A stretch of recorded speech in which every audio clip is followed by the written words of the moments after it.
Vriende, ons gaan nou in die woord van die Here saam met ons oop te maak en ons lees weer hierdie week, Handelinge 1.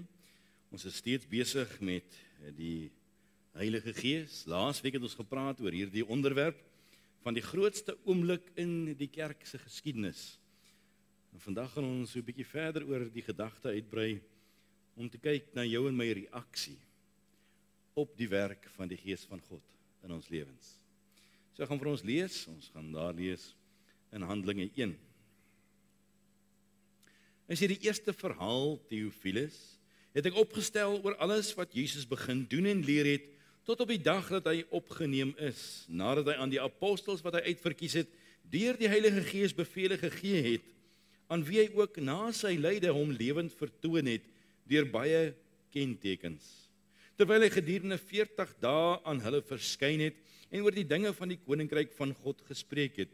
En toe hy nog met hulle saam was, het hy hulle bevel gegee om nie na Jerusalem weg te gaan nie, maar om te wag op die belofte van die Vader, wat julle, het hy gesê, van my gehoor het. Want Johannes het wel met water gedoop, maar julle sal met die Heilige Gees gedoop word, nie lank na hierdie dae nie. Dit daar, dis is die woord van die Here, en bid ons die Here dat hy hierdie woord in ons harte sal kom seën. Vers 5 praat oor hierdie gedagte.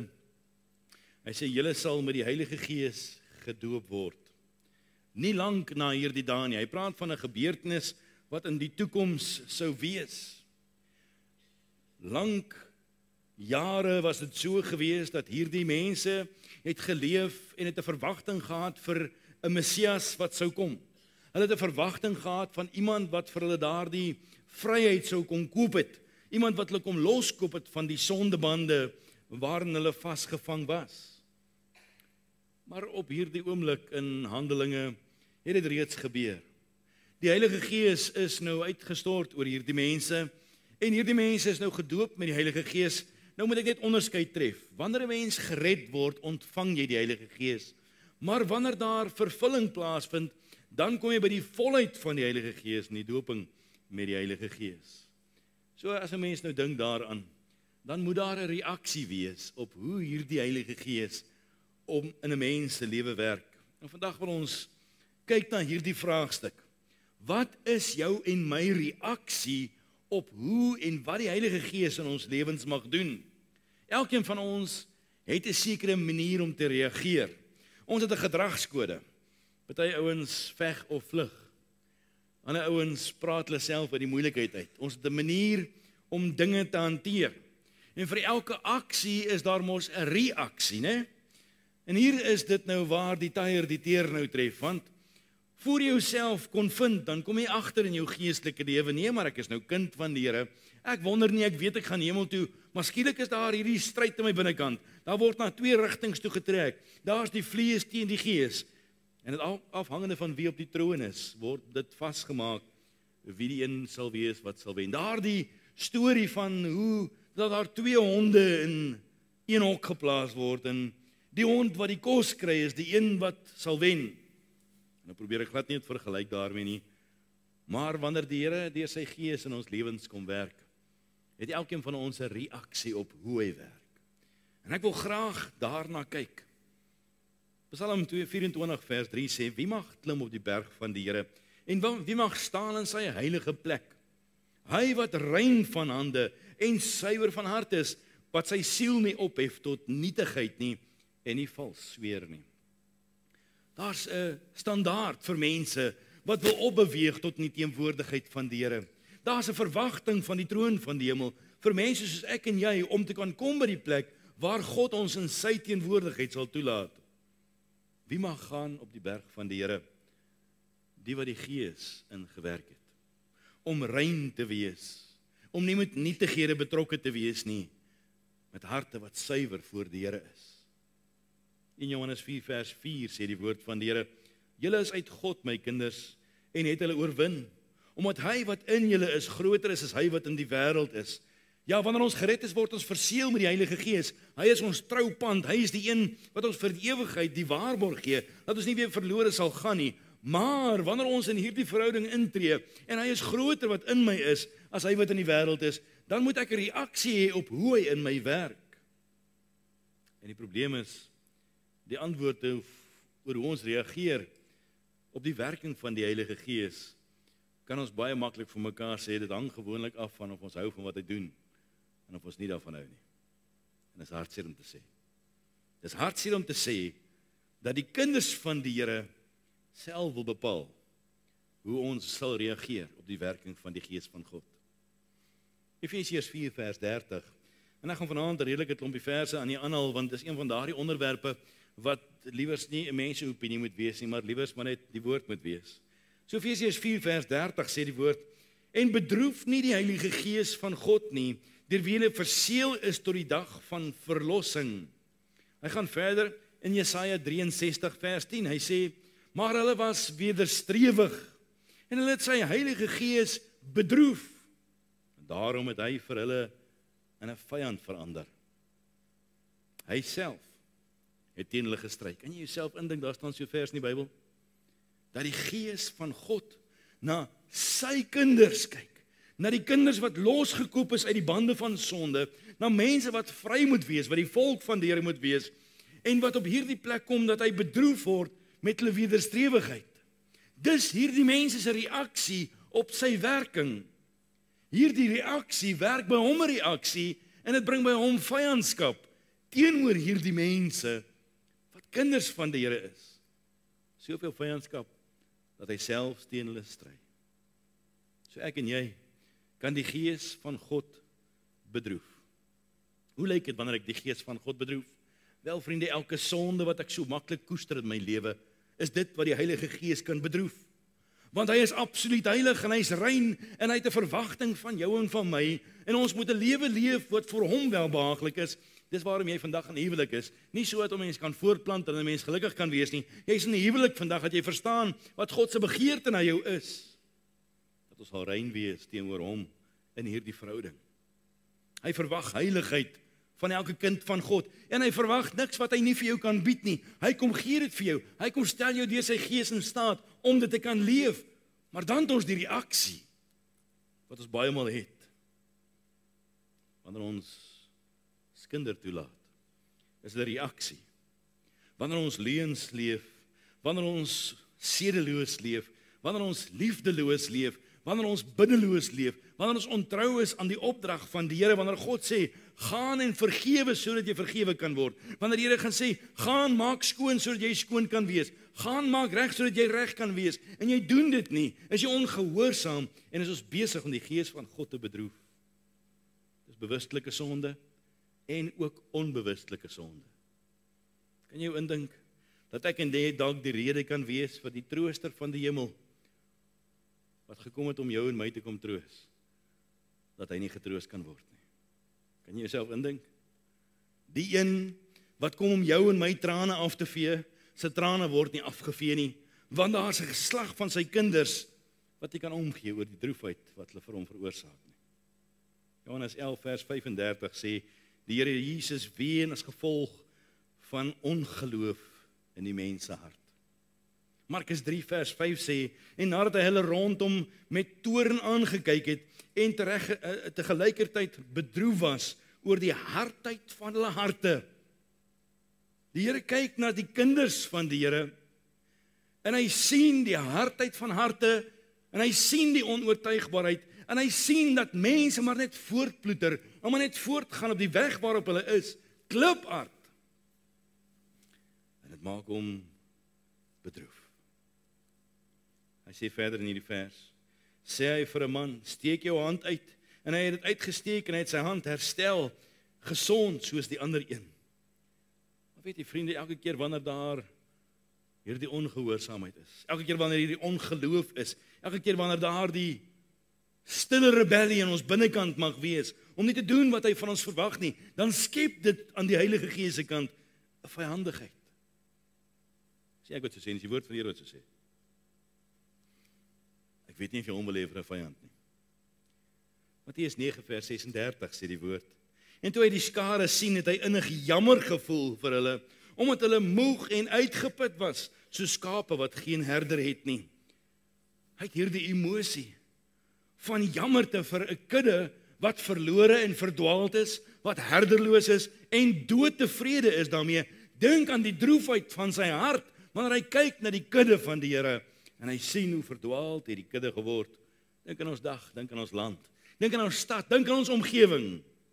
Dink aan jou familie, van mense wat sê hulle is kinders van die Here, maar so verdwaald is, sonder 'n herder.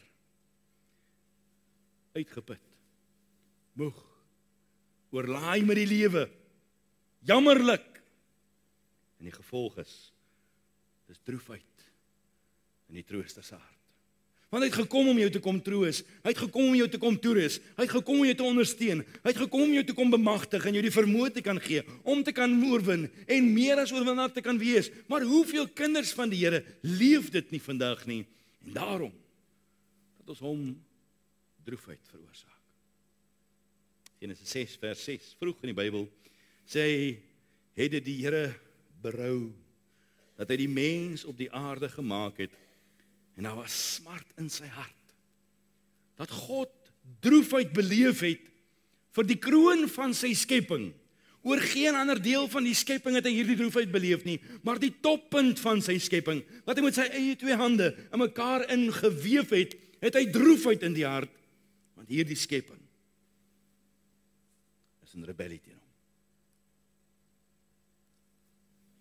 Eksodus 34 vers 14 sê, want jy mag jou nie neerbuig voor 'n ander God nie, want die Here se naam is jaloers.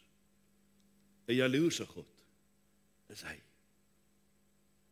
Sien jy die hartseer in hom? 'n bruid wat net nie kan omgee nie. 'n kudde wat herderloos is. Terwyl hy 'n herder wil wees, terwyl hy 'n bruidegom wil wees, terwyl hy soveel wil wees, en met jaloersheid kyk hy na sy kudde, bring hartseer in sy hart. Deuteronomium 32 vers 19 sê, toe die Here dit sien, het hy hulle verwerp, uit ergernis oor sy seuns en dogters, en hy het gesê, ek wil my aangesig vir hulle verberg. Soveel bedroefdheid, dat die God van die heelal sê, ek wil wegkyk, ek kan nie kyk nie. Kan jy jou indink?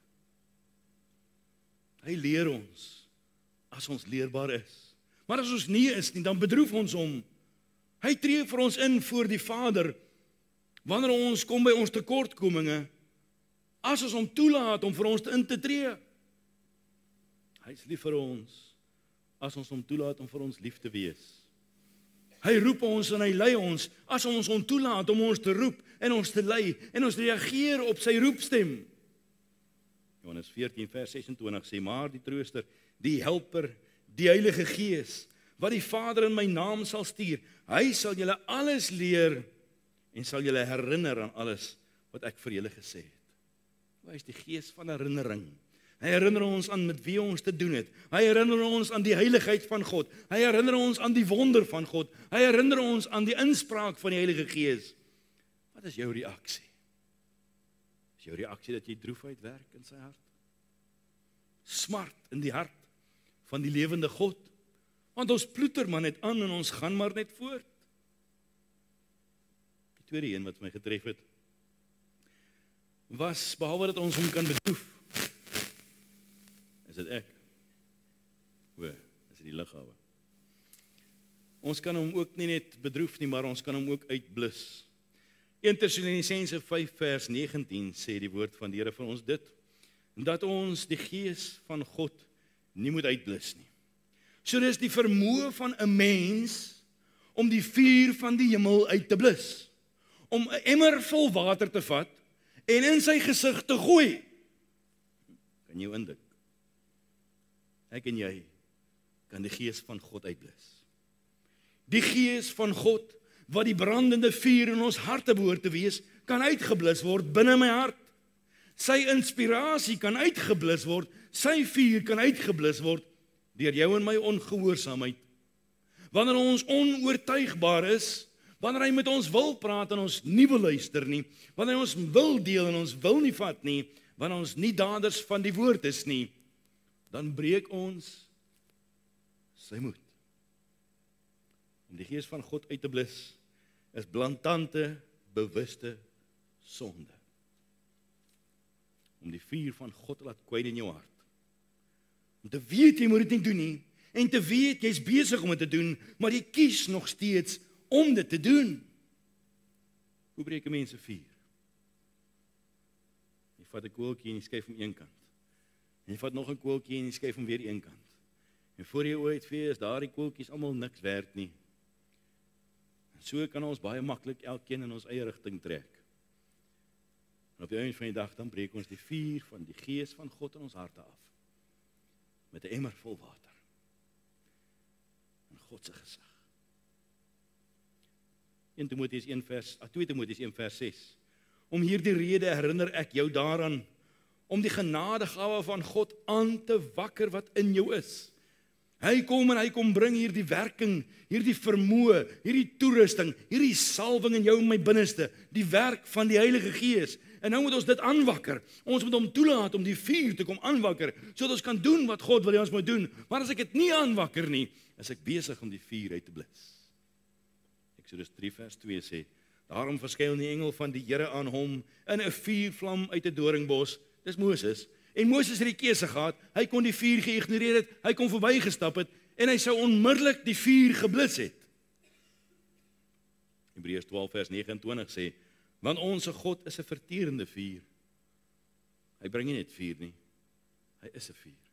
En as daar dele van jou en my lewe vandag is, wat nog nie verteer is nie, wat nie tot eer van die Here is nie, dan is dit eenvoudig, ons is besig om God te blus in ons lewens, vir die werking van sy Gees. Galasiërs 5 vers 22 sê die woord van die Here, maar die vrug van die Gees is liefde, blydskap, vrede, lankmoedigheid, vriendelikheid, goedheid, getrouheid, sagmoedigheid, selfbeheersing. Teen sulke dinge is die wet nie. Maar vriende, hier is die teleurstelling vandag. As hierdie liefde of hierdie blydskap of hierdie vrede of hierdie lankmoedigheid of vriendelikheid of goedheid of getrouheid of sagmoedigheid of selfbeheersing nie in my lewe regeer nie, dan blus ek die vuur van God uit. Want dis daar die vuur wat my dring daartoe om dit te leef. 1 Tessalonisense 5 vers 14 sê, en ons versoek julle broeders, vermaan die onordelikes, bemoedig die kleinmoediges, ondersteun die swakkes, wees lankmoedig teenoor mekaar, sorg dat niemand 'n ander kwaad vir kwaad vergeld nie, maar jaag altyd na wat goed is, teenoor mekaar, sowel as teenoor almal. Wees altyd deur bly. Bid sonder ophou. Wees in alles dankbaar, want dit is die wil van God in Christus Jesus. Blus die Gees nie uit nie. Verag die profeseë van God nie. Beproef alle dinge, behou die goeie. Onthou julle van elke vorm van kwaad, en mag hy die God van die vrede julle volkome heilig maak, en mag hy gees en siel en liggaam geheel en al onberispelik bewaar word by die wederkoms van ons Here Jesus. Want hy wat julle roep, is getrou. Hy sal dit ook doen. So wat sê ek vir u?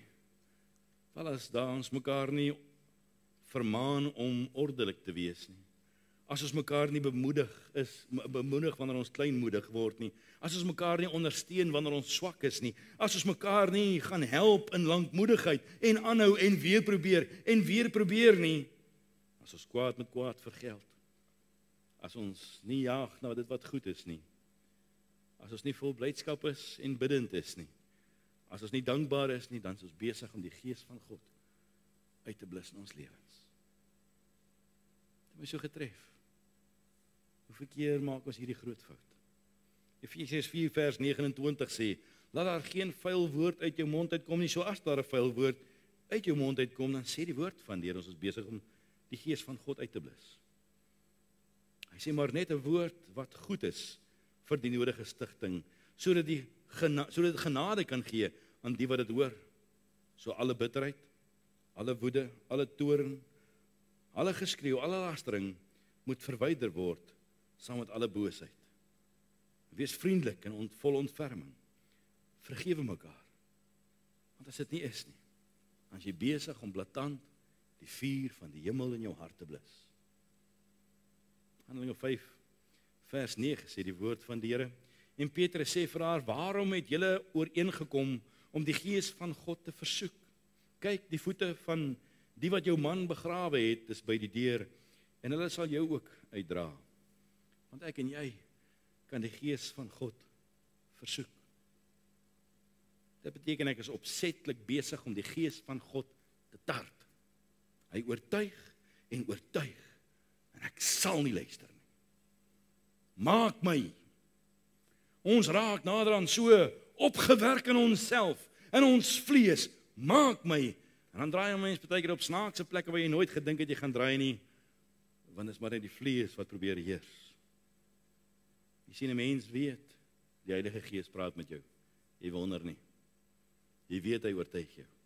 Jy weet, dis God wat jou besoek deur sy Gees. En as jy die Gees versoek, dan maak jy jou blind vir dit wat hy vir jou wys. Wanneer jy die Gees versoek, dan maak dit jou afgestomp vir dit wat jy verkeerd doen. Dit beteken dat jy dikvellig geraak het in jou geestelike lewe. Jy wil nie sien wat hy vir jou wil wys nie. En dan doen ons hierdie groot fout. In plaas van om heilig te lewe, word ons skynheilig. En in plaas van om rein te lewe, word ons besoedel met godsdiens, met 'n klein lettertjie. Dan doen ons onsself voor as iets wat ons nie is nie. Dan maak ons asof ons gee. En ons maak asof ons bruikbaar is. En ons maak asof ons goed is. Maar ons is nie bereid om te bely nie. Die duiwel het die Here versoek. Hoe? Deur die woord van God te verdraai, heel eerste. Deur hom te toets in sy mag en sy krag. Deur hom te toets in sy hart en sy gesindheid. Toets ons nie soms die Here in sy Gees. Deur dinge van hom te vra wat nie die wil van God is nie. Toets ons nie soms die Here deur dinge van hom te eis wat nie die plan van God vir ons lewens is nie. Soek ons nie soms die kort pad. Die maand ons nie soms dinge van God af nie. Challenge ons nie soms die Here nie. Ek het hierdie fout in my lewe gemaak. Ek het baie keer in my lewe gesê, Here, as U sal ek. So asof ek met God kan bargain. So asof ek vir God kan sê wat ek wil hê, in plaas van dat God vir my moet sê. En ek moes dit bely en sê, Here, ek het U versoek.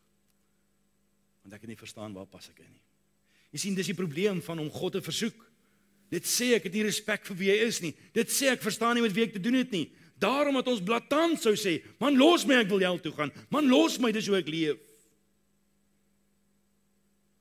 Dis respekvol vir die autoriteit van die God van die heelal.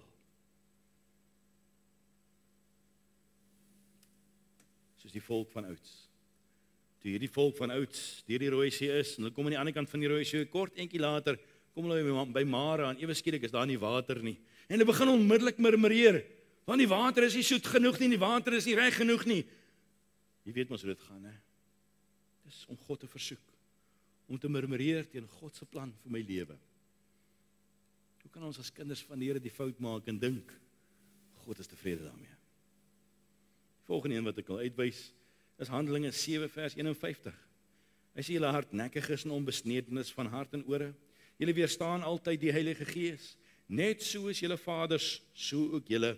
En ja, vriende, ek en jy kan die Gees van God se werk in my lewe weerstaan. Wanneer ons hardnekkig is, wanneer ons onleerbaar is, wanneer ons onbuigsaam is, wanneer ons onoortuigbaar is, dan is jy hard besig om die werk van die Gees van God te weerstaan. Wanneer jy eenheid verbreek, wanneer jy eie agenda wil uitoefen, wanneer jy eie plan wil doen, is jy besig om God se werk te weerstaan. Dis wanneer ek God nie toelaat om deur sy Gees 'n landingsplek te kon kry in my lewe nie.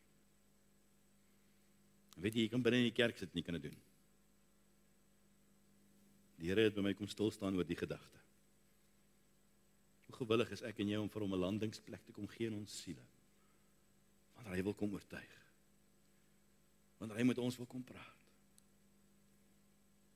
As ons vervul, as jy moet antwoord nee, dan is dit omdat jy nie vir hom 'n landingsplek gegee het nie.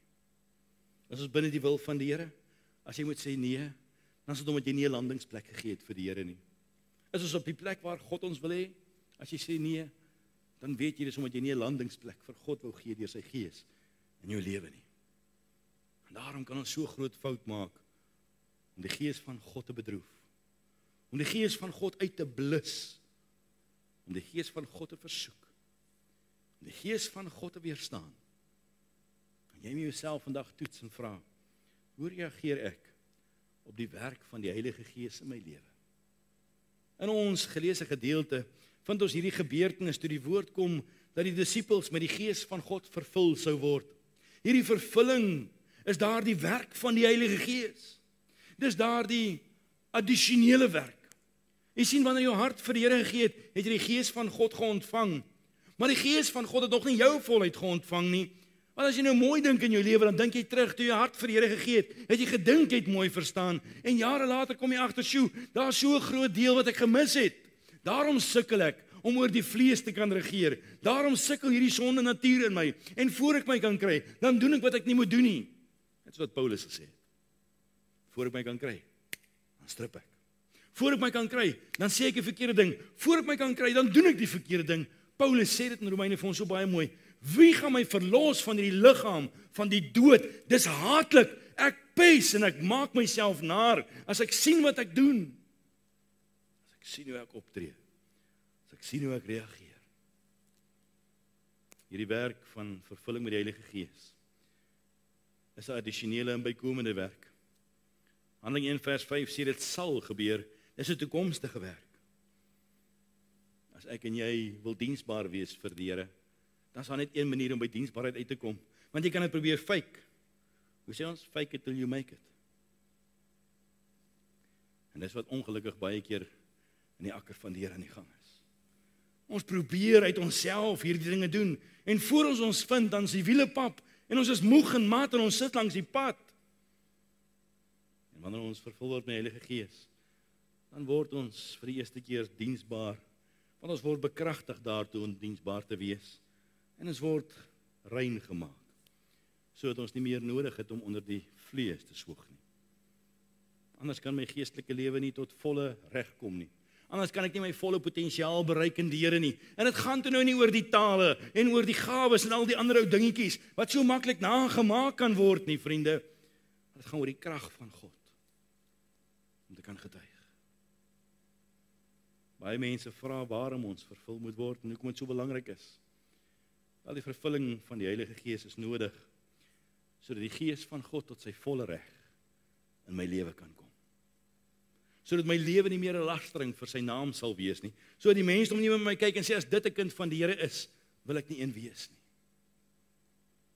Daarom kan ons by die plek kom, as ons die Gees van God toelaat, om soos in 1 Petrus te sê, dat ons kan heilig leef, want hy is heilig. Nie dat ons 100% heilig is nie, vriende. Nie dat ons volmaak is en sondeloos is nie, maar dat ons daardie strewe het, daardie instaatstelling van die Gees van God, want hy dring ons om dit te leef.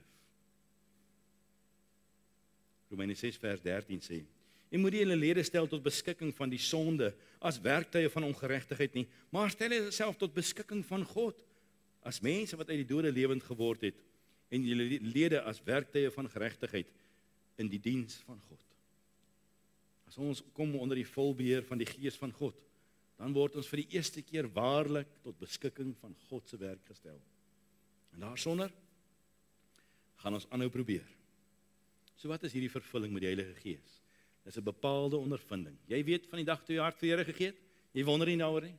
Jy weet van die gebeurtenis toe God jou nuut gemaak het, toe God jou lewend kom maak het, dan word jy net so bewus daarvan, wanneer die Here jou kom vul met sy Gees, want daar's 'n krag binnekant jou, wat jy nie vir mense kan beskryf nie. Daar's 'n vuur binne jou, wat jy nie vir mense kan beskryf nie. Dis die vrede van God, wat oor jou kom sak het. Dis 'n bepaalde ondervinding. Handelinge 1 vers 5 sê, want Johannes het wel met water gedoop, maar julle sal met die Heilige Gees gedoop word, nie lank na hierdie dae nie. En toe in hoofstuk 2 vers 4 sê hy, en hulle is almal vervul met die Heilige Gees. Saam in die boefretrek. Almal saam hierdie oomblik ondervind. En die een was die getuie van die ander een se werking, hoe die Gees van God vaardig geword het oor hierdie mense, op 'n spesifieke tyd, op 'n spesifieke plek, met 'n besonderse getuienis. En 8 jaar later, toe gebeur dit weer, in Handelinge 11 vers 15, dis die werk van die Gees van God. En elkeen van ons werk hy anders. Het jy al gesien as jy by 'n hoë gebou kom, dan sal party ouens wat hou van om die trappe te klim. En ander ouens hou daarvan om in die lift in te klim en hy gaan vinniger op. En ander ouens gaan aan die buitekant van die venster en hy trek 'n leertjie af en hy klim met die leertjie op. So kom die Here en hy kom ontmoet elkeen van ons anders. Party vinniger, ander stadiger. En hy kom haal jou daar waar jy is. En nou kom hy en hy kom bring jou by hierdie plek om al hoër en hoër en hoër op te gaan in jou geestelike lewe. So jy by daardie plek kan wees waar jy die wil van God sal doen. Want hy kies die vloer waar jy moet wees. Hy kies die werk wat jy moet gaan doen. Hy kies hoe rein jy moet leef. Toe ons gered is ons nie engeltjies gemaak nie. Ons is vrygemaak. En as jy op die pad is, dan weet jy vandag hoe dit voel. Wanneer jy partykeer 'n weerstand het in jou vlees, in jou menswees. Hierdie werk is verskillend van redding. Dis 'n dieper prysberekening. Dis daardie prysberekening toe jy soos Paulus by die plek omdat jy besef jy kan jouself nie vertrou nie. Jy kyk na jouself, jy het 'n weerstand in jouself en jy besef as jy jouself een kans gee, gaan jy verkeerd handel. En daarom kom jy by die plek dat jy die algehele oorgawe kom doen in die Here. Paulus kom in Efesiërs 5 vers 18 en hy sê vir die mense, julle ouens wat kinders van die Here is, die gemeente, moenie dronk word van wyn soos die wêreld dit doen nie. En nou kom ons en sê nee, ons dronk word in die Heilige Gees. Dis nie waar dit gaan nie. Moenie dronk word van wyn soos die wêreld dit doen, want daarin is losbandigheid nie, maar word met die Gees van God vervul. Hoekom vergelyk hy hierdie twee dinge? En hy doen nie eintlik nie. Want wanneer jy dronk word van wyn, dan is jy nie onder jou eie beheer nie. Dan is jy onder beheer van iets anders. En dis wat vervulling met die Heilige Gees is. Dat jy onder die vol beheer kom van iemand anders. Wanneer die Gees van God kom beheer neem van jou karakter en jou perspektiewe, van jou ideale en van jou drome. As jy spreek onder mekaar met psalms en lofsange en geestelike liedere en sing en psalms sing in julle harte tot eer van die Here. En hy praat met kinders van die Here vir 'n dieper werk. Toe jy besef, jy kan jouself nie vertrou nie. Verskillend en bykomend. Ek lees verder in Efesiërs 5 vers 17 sê hy, moenie dronk word van wyn nie, daarin is losbandigheid, maar word met die Gees van God vervul, want dit is God se wil vir elke kind van God se lewe. Nou definieer hy. Verstandige kinders van die Here en onverstandige kinders van die Here, kan jy glo daar so iets? Verstandige kinders van die Here is mense wat verstaan wat die wil van God vir my is, en is baie duidelik. Hy kom stel vir ons wat dit is om die wil van God te doen in my lewe. En ons soek baie keer, ons praat baie keer, en sê ons, maar ons wil graag die wil van God doen. Word vervul met die Gees van God, en die wil van God sal deel wees, want hy sal oortuig, hy sal in staat stel. Maar onvervulde geestelike lewens is buite die wil van God. En dis die eenvoud daarvan. So sukkel jy vandag om die Here te kan eer in jou lewe? Dis vervulling wat jy nodig het. Sukkel jy vandag om die oorvloed te kan lewe? Dis vervulling wat jy nodig het. En as jy die vervulling kry, dan gee God vir jou 'n krag wat jy nog nooit van tevore gehad het nie, sodat jy kan getuig, sodat jy diensbaar kan wees, sodat jy met ywer kan werk, sodat jy vir die eerste keer in jou lewe 'n rein bruid voor die troon van God kan staan. Dis nie die tale nie. Dis nie die rondval nie. Dis nie allerlei snaakse gawes en allerlei snaakse dinge nie. Water het niks daarmee uit te waai nie. Dis die krag van God wat die verskil kom maak. Dis God se wil dat elke kind van God weer en weer vervul sal word met die Heilige Gees. Dit gebeur nie een keer in jou lewe nie, dit gebeur oor en oor. En dit impliseer jy kan dit verloor. Hoe gebeur dit doen nie? Wel as jy een dag nie gehoorsaam is nie, as jy een dag een hartklop mis, as jy een dag een tree gemis het van waar jy moes gewees het, dan verloor jy dit. Dan moet jy weer terugkom en sê, Here, help my weer, trek my weer net op regte pad, help my om te kan restituisie doen, help my om te kan herstel. In Handelinge 1 vers 8 gebeur dit die eerste keer, 2 vers 4 die volgende keer, 4 vers 8 die volgende keer, 4 vers 31 die volgende keer, Efesiërs 5 vers 18, sê hy, God se wil is dat elke kind van God voortdurend vervul sal word. Het jy dalk verloor? Het jy dalk nie meer daardie vermoë wat God vir jou gegee het? Het jy dalk nie meer die vrede van God in jou siel nie? Is die vuur van God dalk lank aan een kant geskuif? Dan wil die Here opnuut weer sy vuur in jou hart aan die brand kom steek. Vir 'n nuwe taak, vir 'n nuwe werk, vir 'n nuwe salwing, vir 'n groter besit. En as dit gebeur, is daar hierdie wonderlike belewenis. Dis die kunswerk van God. Dis die kunswerk van die hemel. Wanneer die vuur van God binne jou brand, al leef jy in hierdie donker wêreld. Dis die kunswerk van God, wanneer hy jou karakter kom verander, jou persoonlikheid kom verander, jou belange en jou bestuur begin verander, elke deeltjie van wie jy is, kom hy verander. En as dit nog nie gebeur het nie, dan is dit eenvoudig om die vuur van God nie in jou hart brand nie. Hy kom verander jou natuur, deur dit te kom oorweldig met sy natuur. Dan kan jy al meer en meer gelyk word aan die beeld van die Here, soos die woord ons leer. Ja, hy kom maak jou vry van die wet van sonde, want die wet van sonde heers in 'n mens.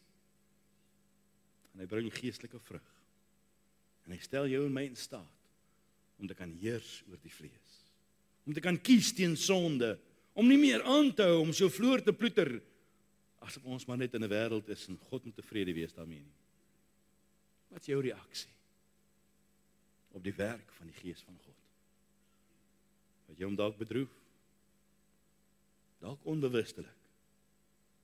Het jy hom dalk blaatant uitgeblus met 'n emmer met ijskoue water in sy gesig? Het jy hom dalk versoek deur dinge te eis en dinge te verwag? Het jy hom dalk weerstaan toe hy sy werk in jou lewe probeer keer het?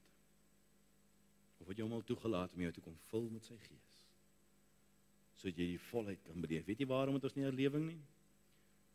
Ons is tevrede met bedroefdheid. Ons is tevrede met uitblissing. Ons is tevrede om God te versoek. Ons is tevrede om God se werk te weerstaan. Dis hoekom ons dit nie het nie. Mag die Here ons help. Mag die Here deur sy Gees met ons kom werk. Dat ons reaksie op die werk van die Heilige Gees sal wees binne die wil van die Here. Daar's 'n stad om te bereik. Daar's 'n land om te bereik. Daar's 'n wêreld om te bereik. Daar's net een rede hoekom ons dit nog nie bereik het nie. So mag die Here ons help, mag hy ons besiel, mag hy ons dring en ons dryf daartoe, tot eer van sy naam. Ons buig ons harte aan, bid ons saam. Hemelvader, baie dankie vir die wonderlike voorreg dat ons vanaand kan weet, Here, dat U is die instaatsteller, en Here, U doen werk in ons lewens, en die werk wat U in ons begin het, dit sal U volbring. En Here, ons kan die kort pad daartoe kry, of ons kan die lang pad daartoe kry.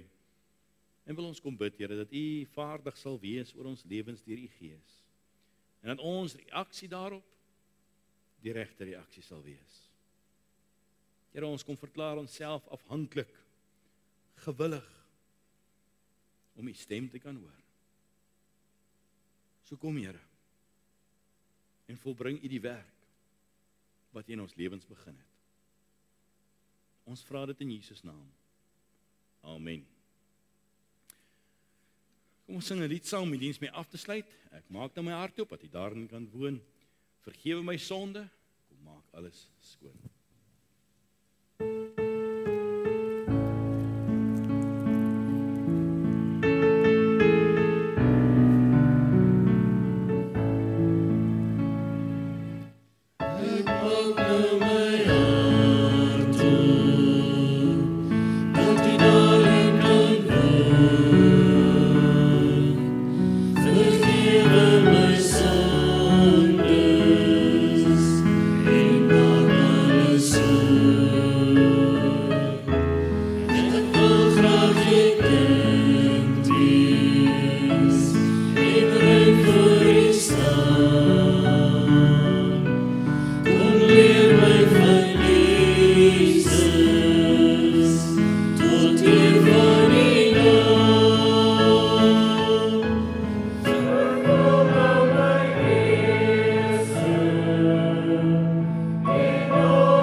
Ons sien mekaar met die Paaskonferensie en ons vertrou die Here dat vir ons 'n groot seën sal wees. Ontvang die seën van die Here, gaan in sy wonderlike vrede. Mag die genade van ons Here Jesus Christus en die liefde van God ons hemelse Vader en sy teere opsoekende gemeenskap met elkeen wees en die besoek en die vuur van God in die hart kom uitstort. Tot ons kom haal. Amen.